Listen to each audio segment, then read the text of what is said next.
It's very important to teach children that charity begins at home, and so they need to look after those in our own community that might be sad or lonely or unhappy. The children can use all of the money to go to the causes that they want, and we work with children that are disadvantaged with the Salvation Army and children that are sick through Ronald McDonald. Well, I feel that the children, it's so important for the little people to know that it's so pure, that they're doing this with such a pure heart and a giving heart, and it's so important for the big people not to abuse that and not to exploit it. And so we don't take 10, 20, 30 or 40 cents from that for administration. As I say to the little people, there are plenty of big people out there in the corporate world that are happy to give to support the administration. And I like that. I think what I really enjoyed being part of when we did the Mother's Day brunch, before we did our amazing trip to Bali, was I love the books, the giving books that you created. Could you like to expand more on that? Well, you know, all of these values, giving, caring, compassion, love. And so I thought that we would do a little book, and the first one we'd do was on giving. And so I went to 30 of our little love angels, and I asked them what giving meant to them. And it was just amazing, some of the responses.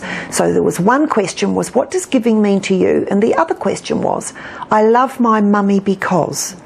And one little chap in particular, little Xavier, said, I love my mummy because she plays fish with me, the card game. And so out of the mouths of babes, and it's a beautiful little book. And so all the little authors were in the book, in the front of the book.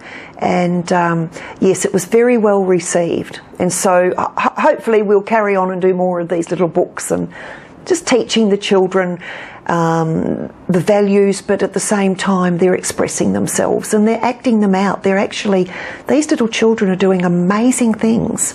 And that's another thing I think is what I'm finding enjoyable to watch, is you getting them involved, but in a creative way, that it is very different. It's not just about selling something, it's actually they become part of this, they become part of the creativity. Yes. And because I think a lot of us have also, and little ones have forgotten what creativity means.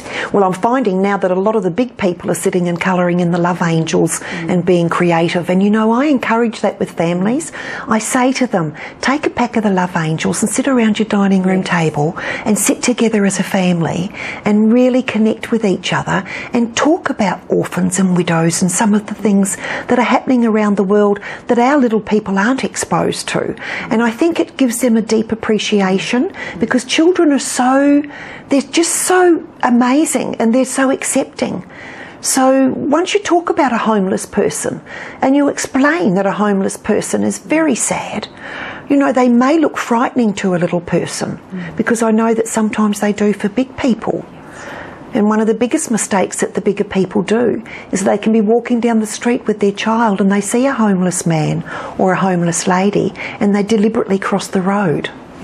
And that was an experience that a gentleman had, and he was telling me how bad he felt that he had done that after I had told him the story that my son had put $20 in the homeless man's hand as we walked past, and pushing his little daughter in the pram. And I thought that, you know, from my mother's heart, I thought that was just wonderful. And too many of the adults are putting that into the children, are frightening the children almost to an extent that we can't talk to a homeless person. And as I say, as I've said to the children, they're sad, they may have lost their whole family, they may have lost everything in their life, and they don't have anywhere to live. And so when the children hear that, it's just amazing. They're just incredibly accepting. And I feel